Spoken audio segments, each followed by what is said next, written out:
Dans cette vidéo, nous allons vous expliquer comment établir une stratégie digitale efficace en 2020 et vous faire connaître en 10 étapes. Bienvenue sur JIB-Media, la chaîne pour les entrepreneurs où je vous retrouve chaque mardi et vous propose une vidéo pour vous faire connaître et faire connaître votre entreprise grâce au marketing digital en 2020. C'est parti pour la vidéo. Si vous regardez cette vidéo, je suppose que vous comprenez déjà l'importance du marketing digital pour faire connaître votre activité. Et si vous hésitez encore, je vous invite à regarder cette vidéo qui vous expliquera les atouts du marketing digital en 2020 pour votre entreprise. Donc le marketing digital c'est bien, mais comment organiser tous les moyens de communication qui sont à votre disposition? L'organisation et la planification de l'ensemble des moyens de communication est ce qu'on appelle la stratégie digitale. Donc sans plus tarder, voici 10 étapes essentielles pour définir une stratégie efficace et vous faire connaître en 2020. Et restez bien jusqu'à la fin de la vidéo où je vous proposerai une étape bonus pour assurer votre succès, pour faire connaître votre entreprise. Première étape, définir sa proposition. Avant de vouloir mettre en place des moyens de communication, vous devez comprendre et définir clairement quelle est votre proposition à votre clientèle. Il faut donc pouvoir formuler de manière très simple votre proposition, en une phrase ou deux. Si vous n'êtes pas capable de formuler votre proposition de façon simple, elle ne sera pas claire et précise pour votre clientèle. Par exemple, ma proposition est d'aider les entrepreneurs à se faire connaître et à faire connaître leur activité grâce au marketing digital. Quelle est la vôtre? Faites-le moi savoir dans les commentaires. Deuxième point, définir son audience. Si ce n'est pas déjà fait, je vous invite à définir clairement à quel type de personnes s'adressent vos services. Il est important de définir clairement son audience et de comprendre quels sont leurs besoins, leurs attentes et les problématiques auxquelles ils font face tous les jours. La clé est donc de créer un ou plusieurs buyer persona et d'adapter votre message en fonction de la clientèle choisie. Je créerai une autre vidéo pour bien vous expliquer en profondeur comment créer les buyer persona. Troisième étape, faire un audit de l'existant.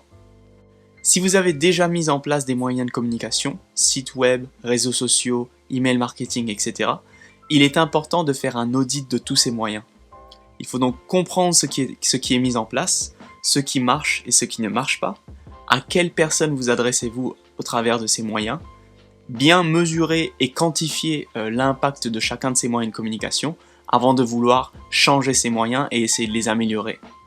Prenez donc le temps de bien analyser et de comprendre qu'est-ce qui marche et qu'est-ce qui ne marche pas actuellement avant de vouloir établir d'autres moyens de communication.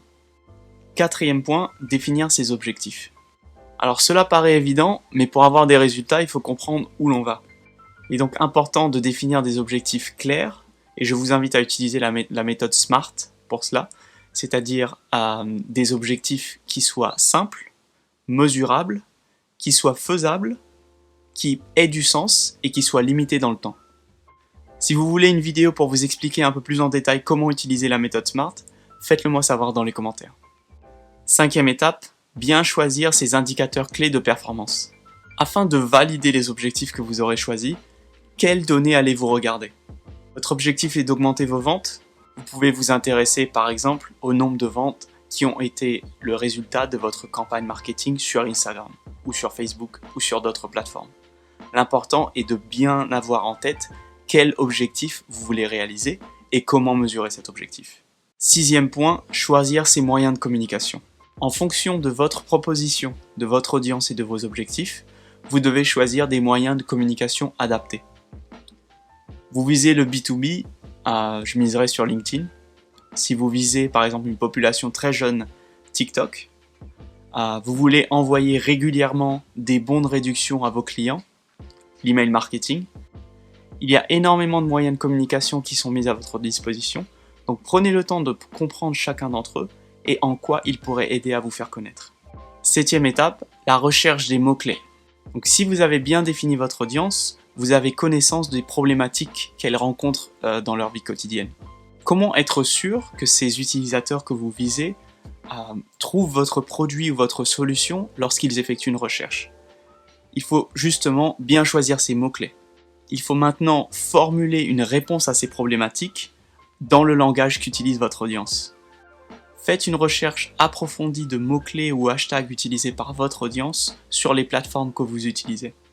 En optimisant les contenus que vous publiez avec les hashtags et mots-clés que vous avez trouvés au préalable, vous augmentez grandement les chances d'être trouvé par votre audience. Cette étape est très importante puisqu'en faisant une recherche de mots-clés approfondie, vous trouverez peut-être des nouvelles idées de services ou nouvelles idées de contenu auxquelles vous n'avez pas pensé au préalable. 8e point, définir les ressources à votre disposition. Même si vous voulez faire du marketing sur Instagram, sur YouTube, sur Facebook, sur Twitter, LinkedIn, etc., il est compliqué de viser toutes les plateformes en même temps. En effet, vous avez des limites de budget, de temps et de personnel. Donc il faut bien avoir conscience de ces limites et donner la priorité aux plateformes sur lesquelles vous aurez le plus de succès. Donc là encore, vous définissez la probabilité de succès pour chaque plateforme en fonction des premières étapes, c'est-à-dire votre proposition, votre audience et vos objectifs. 9e étape, construire un plan éditorial. Tout simplement, ce qui est planifié a beaucoup plus de chances d'être accompli. Prévoyez donc à l'avance ce que vous allez publier et sur quel type de campagne vous allez vous concentrer. 10e étape, installer les outils de suivi de performance. Donc ça y est, vous êtes prêt à lancer votre campagne, vous avez tout préparé, votre objectif, votre audience, votre proposition. Vous avez aussi votre plan éditorial, mais comment mesurer les résultats de votre stratégie? Eh bien, il faut bien faire attention de mettre en place les outils de mesure de performance. Donc si vous avez un site web, par exemple Google Analytics, Search Console, etc., sont très importants puisqu'ils vous permettent de comprendre et de mesurer, de quantifier le nombre d'utilisateurs qui visitent votre site et qui effectuent, par exemple, un achat sur ce site. Donc, vous ne pouvez pas avoir une stratégie en place sans pouvoir mesurer ses résultats.